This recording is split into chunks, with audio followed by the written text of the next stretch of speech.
Vivre à la cour d'un roi était un lieu dangereux, et pas seulement à cause des courtisans. Bienvenue dans une nouvelle vidéo où, comme vous pouvez le voir, effectivement, je suis en tenue historique. Je préciserai même que c'est une robe à la française que j'ai réalisée, il y a déjà un peu plus d'un an. J'ai mis très longtemps à la confectionner. Je vous avoue que je n'ai plus envie de faire une robe à la française de toute ma vie, notamment à cause du nombre de froufrous qui s'élève à plus de 20 mètres. Bien entendu, j'ai poussé le vice jusqu'à être correct historiquement, notamment en portant un corps piqué, mais également ce qu'on appelle un faux cul de Paris, qui est tout simplement une version un peu plus petite, moins volumineuse surtout, d'un double panier. Et en fait, c'est simplement une espèce de rembourrage, on appelle ça un faux cul de Paris. Simplement parce que on a besoin de remplir les côtés, parce que vous les voyez, mais en fait c'est parce qu'il y a... du coup c'est... les faux culs de Paris, ils sont un de chaque côté. Et du coup, effectivement, ça fait un bon remplacement des doubles paniers, parce qu'à un moment, il faut que je puisse m'asseoir. Je peux m'asseoir avec un double panier, mais à un moment, il faut que je puisse être confortable. Aujourd'hui, une petite vidéo spéciale. Comment est-ce que ça se passait, vivre à la cour, et finalement, est-ce que c'était une si bonne idée? Je peux vous répondre tout de suite que la réponse est non. Allez, fin de vidéo!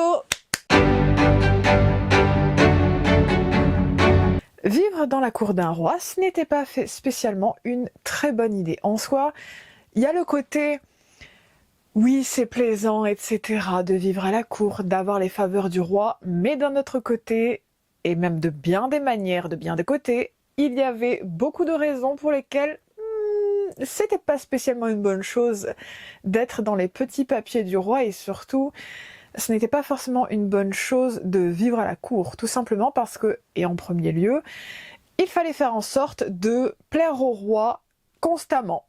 La donnée importante à garder à l'esprit ici, c'est que vous ne pouviez pas lui dire non. Maintenant, imaginez le nombre de scénarios où vous ne voudriez pas dire oui. Parce que, par exemple, si le roi vous demandait une faveur, par exemple, même, faire trépasser quelqu'un, dans le pire des cas, c'est-à-dire vous ne pouviez pas dire non. Si le roi voulait tout simplement, coucher avec votre femme, ou avec votre fille, vous ne pouviez pas dire non. De même que la personne en soi ne pouvait pas dire non au fait d'avoir été demandée pour être la maîtresse du roi. Donc imaginez le nombre de personnes, parce que oui, ça a été relayé, notamment il y a plusieurs notamment documentaires qui parlent du roi et de ce qu'il a pu faire, notamment aux personnes qui ont refusé d'être ses maîtresses. Et le traitement n'était soit vous étiez jeté de la cour, soit même on vous retirait vos titres juste comme ça, sans raison du jour au lendemain, parce que vous aviez dit non. Ou alors ça allait même jusqu'à des soupçonnés, d'ailleurs, c'est de l'hypothèse parce qu'on n'a pas forcément assez de preuves, mais certaines personnes soupçonnent même le fait que des rois ont fait en sorte d'empoisonner les personnes qui osaient leur dire non. Ça pouvait être soit des dames ou même des femmes mariées qui refusaient d'être ses maîtresses, mais ça pouvait être également des généraux qui refusaient d'obéir à des ordres qu'ils considéraient injustes, et du coup s'envoyer tout simplement sanctionner, rejeter de la cour, retirer leurs titres leur étaient retirés. Il y avait beaucoup de choses de ce genre-là, et effectivement, le fait même que vous deviez plaire au roi et vous n'aviez pas le droit globalement d'avoir des limites et de les faire respecter, déjà en soi, ça prouve déjà que c'était déjà problématique de vivre à la cour d'un roi, parce que la menace ne venait pas forcément de là où on pensait, parce qu'autant par moment la menace venait du roi, et il y a même des familles qui ont été jusqu'à cacher certaines de leurs filles ou de leurs cousines ou de leurs femmes pour faire en sorte que le roi ne les voie jamais et ne puisse pas réclamer leur virginité ou même d'être leur maîtresse. Ça allait quand même jusque là. Et en fait, même le traitement au niveau des personnes qui refusaient d'être ses maîtresses, déjà c'était fait de manière très fourbe et sournoise, c'était en mode oui j'accepte, mais en fait vous vous faisiez retirer vos titres le lendemain même, ou accuser de tout et n'importe quoi, parce que vous aviez osé refuser d'aller avec le roi. Il y a beaucoup de choses de genre là, et c'est même pas le seul truc, c'est que il refusait aussi le fait qu'on lui dise non, parce que ça renvoyait l'idée que son autorité n'était pas absolue. Et c'est pour ça que toute personne qui pouvait dire non s'envoyait sanctionner. C'est une manière... c'est vraiment quelque chose à garder en mémoire, c'est que d'un côté, eh bien, vous essayez de plaire, de faire ce qu'il faut, etc. Mais d'un autre côté, vous avez juste essayé de faire respecter une limite. Et globalement, eh bien, le roi avait le droit de dépasser ses limites. Et globalement, vous n'avez rien à dire, sauf si vous vouliez et étiez prêt surtout à recevoir les sanctions qui allaient avec. C'est pour ça que c'était vraiment un climat très spécifique, parce que d'un autre côté, il fallait plaire au roi, mais d'un autre côté, il fallait pas trop plaire au roi non plus. Et il n'y a pas que ça, parce que là où, par exemple, vous avez réussi à être dans les petits papiers du roi, eh bien, d'autres courtisans pouvaient voir cela d'un très mauvais œil, parce que les courtisans se menaient une espèce de petite guérilla entre eux pour savoir qui serait dans les papiers du roi, qui aurait le plus d'avantages sur qui réussirait à avoir plus de pouvoir sur tel et tel. Et ça allait jusqu'au point où les courtisans et les courtisanes montaient des complots acadabrantesques de très grande envergure ou de petites envergures. Il y avait notamment des messes noires, il y avait beaucoup de choses différentes, c'était terrible, et il n'y a pas que Louis XIV, il y a énormément de rois différents, et ça se passait plus ou moins de la même manière, où les courtisans et les courtisanes essayaient d'avoir les faveurs du roi et d'acquérir un maximum de pouvoir pour les personnes qui étaient les plus portées dans l'avarice, ou au contraire essayer de survivre dans ce milieu hostile, parce que globalement la cour d'un roi était un lieu hostile. Ça n'avait rien d'un lieu merveilleux, enchanté, on gagne du pouvoir, devenir reine. D'ailleurs, le rôle de reine, c'était le pire des rôles, parce que, eh bien, vous n'aviez pas le droit d'aller voir ailleurs, mais... Et c'est ça le problème, c'est que le roi avait le droit d'avoir des maîtresses et s'afficher directement avec ça. Et vous n'aviez rien à dire en tant que reine.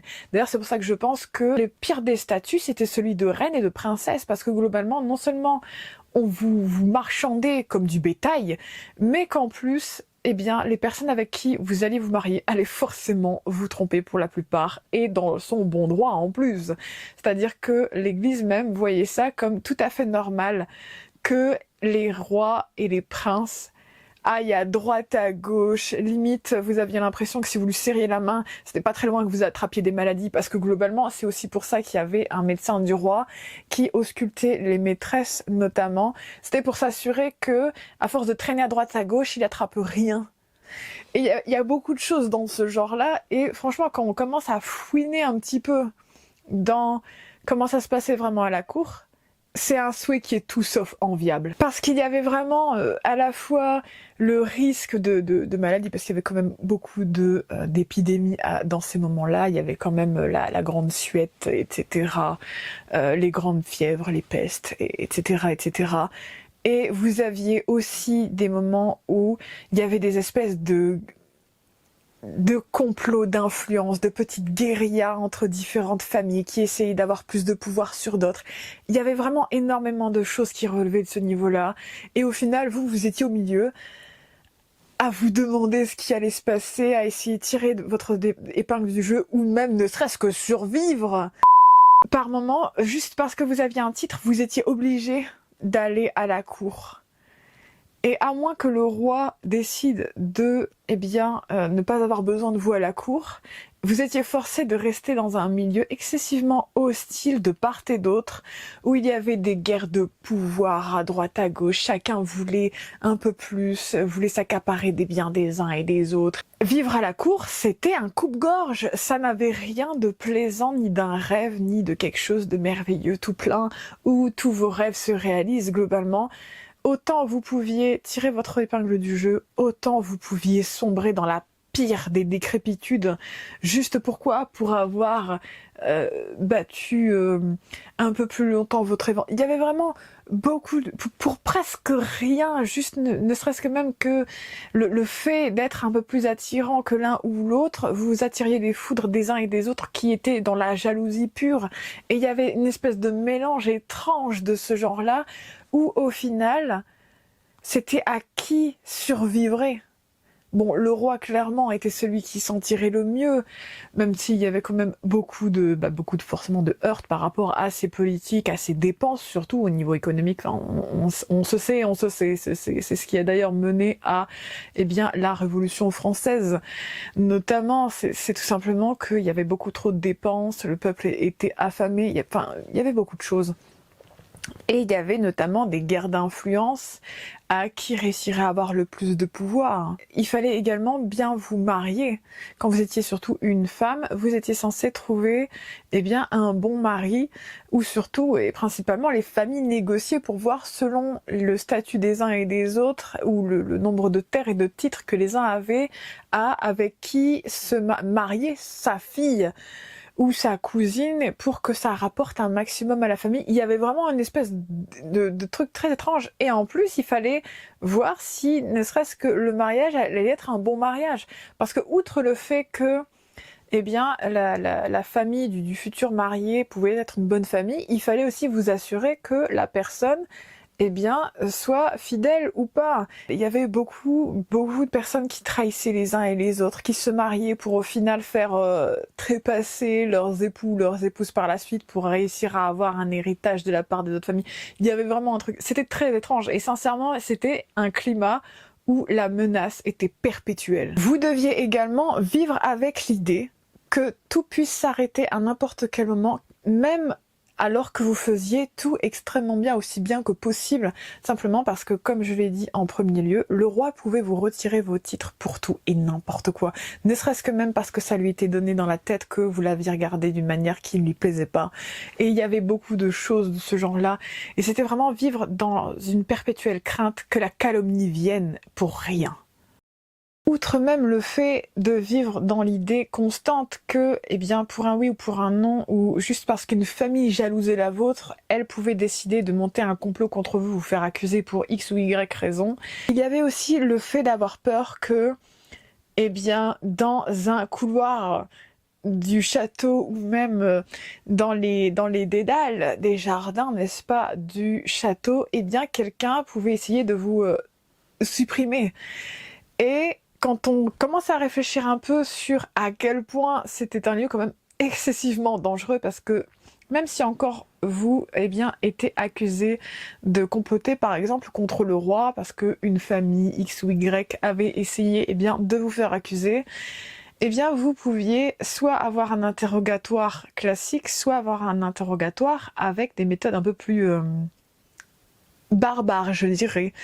Vivre à la cour, c'était vraiment quelque chose. C'était vraiment être dans un lieu de perdition où les plus grands esprits se rencontraient autant que les plus grands pécheurs et les personnes les plus tordues qu'il puisse y avoir. Parce que bien souvent, le pouvoir peut monter à la tête, tout comme l'argent ou le statut. Même si au final, ça n'a pas spécialement d'importance, et notamment, je l'ai dit dans la vidéo de la semaine dernière, autant la menace dans la cour d'un roi pouvait venir de n'importe quel côté. Et il fallait quasiment dormir avec une grande attention et des personnes qui potentiellement pouvaient être là pour vous protéger, parce que globalement, la menace était constante. À l'époque, les personnes pouvaient être entourées d'esprits les plus aiguisés du siècle, notamment avec le siècle des Lumières, mais vous pouviez aussi être entouré de personnes qui n'attendaient que de provoquer votre chute, ou au contraire de pouvoir profiter de vous, notamment avec le roi qui, s'autorisait de dépasser bien des limites et de globalement faire tout ce qu'il avait envie. Et que personne ne puisse s'opposer à lui. C'est d'ailleurs pour ça que beaucoup de complots avaient réellement lieu pour le coup, parce que le fait d'avoir affaire à quelqu'un qui pouvait agir impunément pouvait justement réveiller beaucoup de révoltes. ce qui est normal, parce que dès qu'une personne s'abroge des lois et se permet de faire tout et n'importe quoi, et juste parce que vous lui avez dit non, eh bien la personne vous jette à la rue et vous retire vos titres, vous retire vos terres et vous retire même tout ce que vous aviez, voire même la vie, effectivement ça pouvait réveiller beaucoup de sens de révolte dans l'esprit de n'importe qui. Vivre à la cour, c'était cela aussi, c'était avoir conscience qu'on est entouré d'une grande beauté, mais également être entouré de la pire perversité possible. Et c'est justement ce qui me fait dire que vivre à la cour d'un roi était la pire des idées. Et probablement l'une des situations les plus dangereuses qu'il y avait. Parce qu'encore, quand vous êtes en territoire ennemi, vous le savez, là vous êtes entouré d'une bande de personnes totalement hypocrites essayant de gagner les faveurs d'un roi et manipulant et orchestrant tout simplement le déclin des autres. Et c'est excessivement dangereux d'être dans ce type de milieu parce que c'est terriblement toxique. Autant vous pouviez avoir toute la beauté du monde disponible à ce moment-là, mais vous aviez conscience également que tout pouvait s'arrêter à n'importe quel instant, mais également que des personnes dans l'ombre étaient déjà en train d'orchestrer votre destruction. C'est pour ça d'ailleurs que je considère que vivre à la cour d'un roi, c'était clairement la pire possibilité. Je pense d'ailleurs que je me serais vite fait virer, tout simplement, pour être beaucoup trop direct et surtout pour refuser la bêtise et les avances de tout et n'importe quoi. Je le sais d'avance, que je n'aurais pas été très longtemps dans la cour. Que je me serais peut-être même fait excommunier à un moment parce qu'effectivement je suis quelqu'un de beaucoup trop direct pour la cour. Après ce qui est bien c'est que j'y aurais survécu, mais j'aurais fait en sorte effectivement de retourner beaucoup de situations pour que tout ce genre de méfaits s'arrête. Mais bref, on va pas trop parler d'hypothétique. Un jour je parlerai peut-être de ça. Et sur ces mots, je vais vous laisser. Effectivement, la vidéo de cette semaine est un peu plus légère parce que c'est un petit peu plus lourd la semaine dernière. Je vais donc vous laisser sur ces mots. N'oubliez pas de vous abonner et de liker la vidéo si vous l'avez appréciée. Je vais vous dire à la semaine prochaine à 14h14 comme chaque dimanche. Et sur ces mots, à bientôt.